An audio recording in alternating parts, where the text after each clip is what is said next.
Sono un diavolo in jeans. Benvenuti a tutti nel mio video diario. Oggi sono a Campobasso, capoluogo del Molise. Per certo, esiste davvero, ma non solo esiste, è bello. Oggi sono in un posto molto strano e sono vestito in maniera ridicola, penserete voi. In realtà non è ridicolo. Questo è un vestito tipico di una festa molto particolare che ci sarà nel giorno del Corpus Domini. Quest'anno cadrà il 3 di giugno. Io so che vi raccomando tanti posti, vi dico sempre andate a visitare questo, quest'altro posto, però adesso ve lo dico con un motivo in più. Il 3 di giugno, se non avete niente da fare, venite a Campobasso per guardare questa processione dei misteri. Perché si chiamano misteri? Perché c'è tutto questo?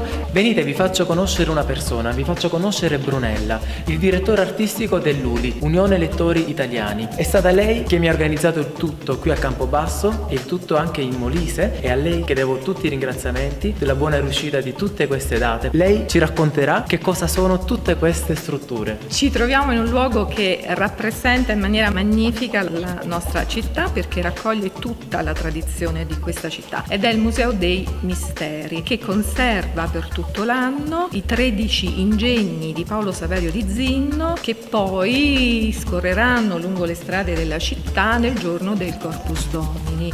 Sono dei quadri viventi che risalgono al Settecento, seconda metà del Settecento, di matrice religiosa, che supportano un peso notevole perché i figuranti sono svariati. Ce n'è uno in particolare che è quello che sicuramente è il più atteso da grandi e anche piccoli, perché fa anche un po' paura nel corso di questa processione, che è quello di Sant'Antonio Abate, perché porta dei personaggi che possono fare paura, cioè sono tanti diavoli, appunto come lui, che fanno anche molti dispetti ai passanti, ma che soprattutto appunto rappresentano il tema della tentazione, del peccato. Su questo mistero c'è anche una donna bellissima che indossa un abito da sposa, quindi proprio la purezza, la verginità in tutti i sensi, che però si sventola con un ventaglio nero di piume che sta lì invece a simboleggiare proprio la tentazione. Quindi chi sarà il vero tentatore? La donna seduta che vuole sedurre il diavolo, oppure il diavolo che cerca in continuazione di far ridere, sorridere, perché poi il gioco è questo: la donna non dovrà mai ridere, cioè non dovrà mai cedere alla tentazione del diavolo, ma viceversa. Come andrà a finire? Lo si scoprirà vedendo la processione. Soltanto vedendo. Una curiosità, lo scultore era un alchimista che è riuscito a creare una combinazione, una lega di acciaio e di ferro che ha proporzioni sconosciute. Da qui deriva la parola misteri. Durante la processione c'è anche un aspetto importante che è quello musicale. Ogni carro, ogni mistero è accompagnato da una banda che suona le musiche del Rossini. Qui vediamo le strutture e la presenza anche di queste scale ci fa capire che il giorno fatidico è vicinissimo. Ci siamo.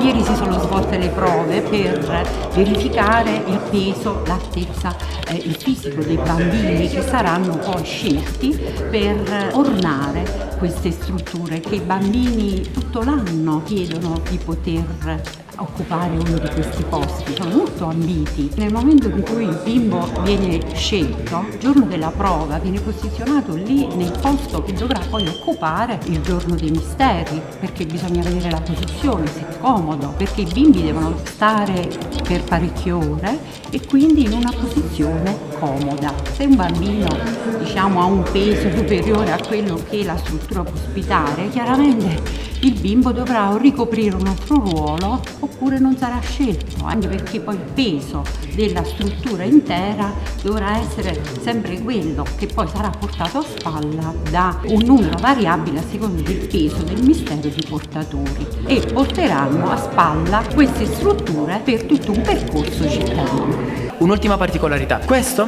non è originale, è un mistero che è stato creato dopo, perché ce ne sono stati 6 che non hanno superato il collaudo iniziale, ce ne sono stati altri che sono stati distrutti da un terremoto e in seguito se ne è costruito un altro, uno nuovo, più moderno. Come si fa a riconoscere? Perché nel 1700 le persone erano più piccole, più basse e pesavano di meno, quindi gli spazi in cui le persone si potevano collocare e dovevano rimanere per ore erano più stretti e avevano meno spugna. Questo, che è più recente, si nota che è più capiente e soprattutto in questa sedia ha una doppia spugna, proprio perché le persone nel nel corso dei secoli sono diventate più grandi e più pesanti. Vi aspettiamo a Campobasso, ci vediamo nel prossimo video e se vi piace quello che stiamo facendo potete inserire un bel mi piace a questo video e iscrivervi al nostro canale. Ciao, al prossimo video!